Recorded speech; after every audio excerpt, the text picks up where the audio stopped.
The Chicago Freedom Movement was created to help African Americans have equal rights in Chicago in order to gain equal pay or equal living environments. They thought it was necessary because they wanted the rights every other citizen had. When it came to housing, African Americans mostly either had to rent homes to live in or didn't have a home, period.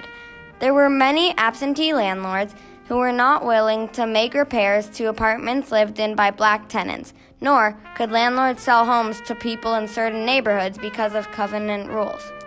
Equal pay was also a big issue. White people consistently got higher wages than African Americans.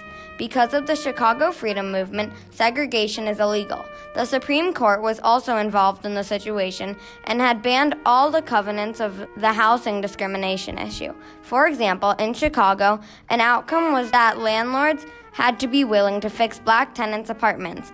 It is now illegal for restaurants to discriminate against races they might not like.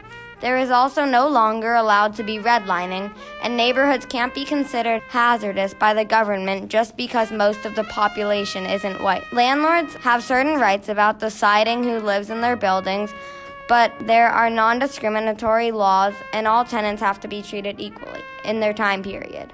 The Chicago Freedom Movement is a wonderful example for how change can happen. Today, we still need to create better equality in our housing and pay. When the film A Raisin in the Sun came out in 1959, many people were affected by the story and what they saw. People got to witness the very tough times the younger family experienced before the Fair Housing Act was a law.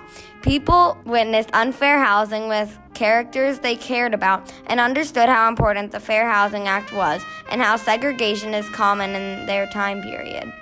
The Chicago Freedom Movement is a wonderful example for how change can happen. Today, we still need to create better equality in our housing and pay, and it's up to our generation to do that.